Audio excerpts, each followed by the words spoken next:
और अब देखिए 4 बजे अहम खबरें।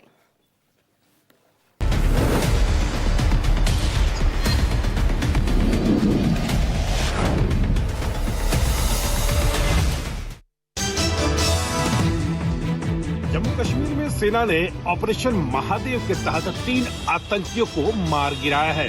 जी आपको बता दें कि जम्मू कश्मीर में सुरक्षा बलों ने पहलगाम हमले के बाद चलाए जा रहे ऑपरेशन महादेव में बड़ी कामयाबी हासिल की है। सेना के जवानों ने आतंकियों की घेराबंदी करके तीनों आतंकियों को मार गिराया है। आपको बता दें कि ये तीनों आतंकी पाकिस्तानी हैं। सेना के चिनार कॉर्प्स ने एक्स फ्रंट पर आतंकियों के खिलाफ ऑपरेशन महादेव की बड़ी सफलता की जानकारी दी है। इसमें बताया गया है कि चिनार कॉर्प्स का जम्मू कश्मीर में लिडवास में आतंक विरोधी ऑपरेशन चल रहा है। खबरों के मुताबिक ड्रोन से आतंकियों के शवों को देखा गया। इन आतंकियों को हाई वैल्यू टारगेट बताया गया है, जिनकी लंबे समय से बेहद सरगर्मी से इनकी तलाश की जा रही थी। यह भी कहा गया है कि मारे गए आतंकियों के पास से बड़ी तादाद में ग्रेनेड मिले हैं। यह भी कहा जा रहा है कि ऐसे खुफिया अलर्ट सेना को मिले थे कि दक्षिण नेशनल पार्क के पास कुछ बड़े आतंकियों की गतिविधियों को देखा गया है। इसमें सेना, सीआरपीएफ और जम्मू कश्मीर पुलिस का स्पेशल ऑपरेशन ग्रुप शामिल था इन तीनों आतंकियों को मारने में। आपको बता दें कि सेना ने साफ तौर पर कहा है कि आगे भी ऑपरेशन महादेव आतंकियों के खिलाफ जारी रहेगा। कैमरा पर्सन रफीक के साथ पवन मिश्रा, न्यूज़ 24। पहले नोटिफिकेशन लाएंगे, फिर बिहार की जनता के सामने घोषणा करेंगे। यह चिंता नेता प्रतिपक्ष तेजस्वी यादव की थी, जिन्होंने कुछ दिन पहले सदन के अंदर यह कहा था कि नीतीश सरकार हमारी नकल कर रही है। उन्होंने कहा कि 6 महीना पहले ही जब हम बिहार की जनता के सामने जा रहे थे तो 200 यूनिट फ्री बिजली देने की बात कर रहे थे।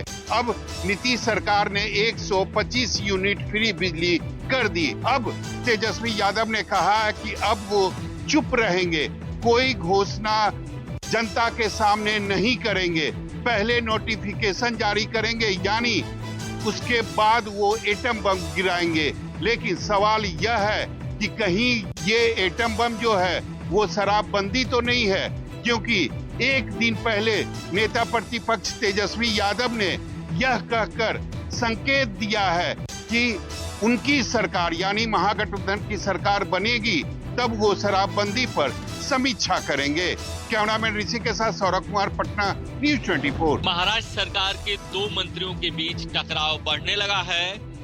सामाजिक न्याय राज्य मंत्री माधुरी मिसाल ने कैबिनेट मंत्री को बिना बताए अपने विभाग के अधिकारियों की एक बैठक बुलाई थी, जिसमें उन्होंने अधिकारियों को कुछ दिशा निर्देश दिए, जिसकी जानकारी होने पर कैबिनेट मंत्री संजय सिरसाट जो सिंधे गुट से हैं, उन्होंने नाराजगी जताई और माधुरी मिसाल को कैबिनेट मंत्री के अधिकारों के बारे में एक पत्र लिखा। इस पत्र पर माधुरी मिसाल का भी रिएक्शन आया। उन्होंने कहा कि मुझे अपने अधिकारों के बारे में पता है और कुछ जानकारी चाहिए होगी तो मैं सीएमओ से लीगल एडवाइस ले लूंगी। इन दोनों मंत्रियों के बीच बढ़ते टकराव को देखते हुए मुख्यमंत्री को हस्तक्षेप करना पड़ा। मुख्यमंत्री ने कहा कि पत्र नहीं लिखना चाहिए था, दोनों मंत्रियों को आपस में बात करनी चाहिए थी, फिर भी कोई अगर दिक्कत थी तो मेरे पास आना चाहिए था। लेकिन दोनों मंत्रियों के बीच टकराव चर्चा का विषय बना हुआ है, क्योंकि संजय सिरसाट पिछले कुछ समय से लगातार चर्चा में हैं। कैमरा राजेंद्र के साथ इंद्रजीत सिंह, न्यूज़ 24, मुंबई। महाराष्ट्र में इन दिनों विवादित मंत्रियों की वजह से फडणवीस सरकार की जमकर किरकिरी हो रही है। महाराष्ट्र के मुख्यमंत्री देवेंद्र फडणवीस ने एक बार फिर शिवसेना शिंदे गुट और एनसीपी अजित पवार गुट के विवादित मंत्रियों को जमकर फटकार लगाई है। महाराष्ट्र के वर्धा जिले में आयोजित पार्टी मीटिंग में फडणवीस ने बोलते हुए कहा कि कुछ मंत्रियों की गलती को मान्य किया जा सकता है, लेकिन कुछ ने असंवेदनशील बयानबाजी जो है वो की है। फडणवीस का बयान महाराष्ट्र के कृषि मंत्री माणिकराव कोकाटे के संदर्भ में माना जा रहा है, जिनका कुछ दिन पहले महाराष्ट्र विधान भवन से एक वीडियो सामने आया था, जिसमें वो सदन की कार्रवाई के दौरान मोबाइल पर रमी खेलते हुए नजर आ रहे थे। उनका यह वीडियो सामने आने के बाद उन्होंने सफाई भी दी थी, लेकिन सफाई के दौरान किसानों को लेकर पूछे गए सवाल पर उन्होंने अपने ही सरकार को भिखारी बता दिया था।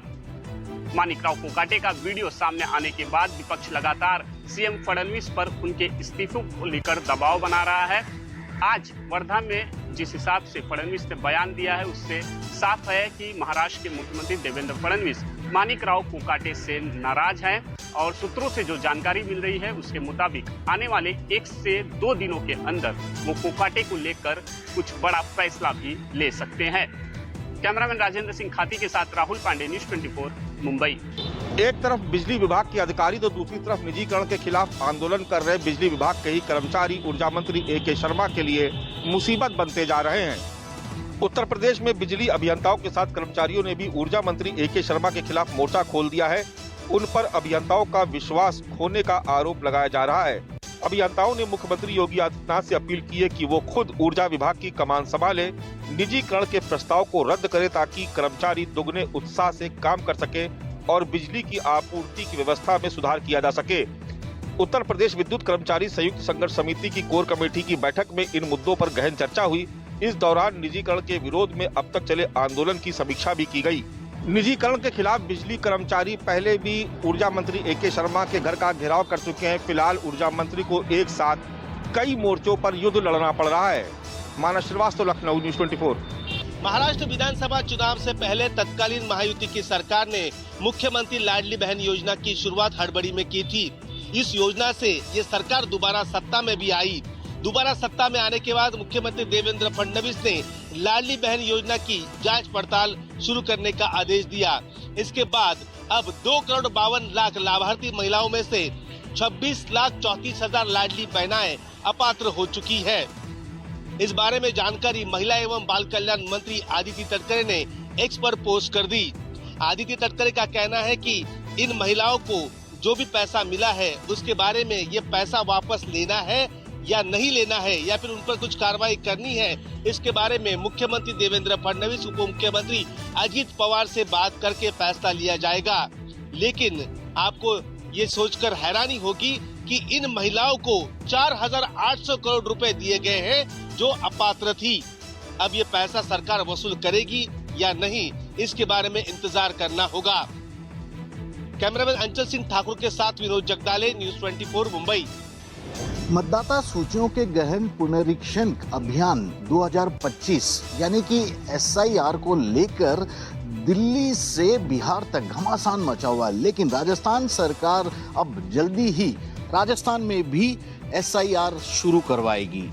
इसे लेकर बाकायदा राजस्थान के चुनाव अधिकारी की ओर से BLO भी नियुक्त किए जा रहे हैं और उनको प्रशिक्षण भी दिया जाएगा। राजस्थान में इस वक्त चुनाव आयोग की रिपोर्ट के अनुसार 5,80,00,000 से ज़्यादा मतदाता हैं और कहा जा रहा है कि जो 18 साल से 20 साल तक के करीब 7% मतदाता है, जबकि 21 साल से 37 साल तक के 44% और 38 साल से बड़ी उम्र के 55% मतदाता राजस्थान में हैं।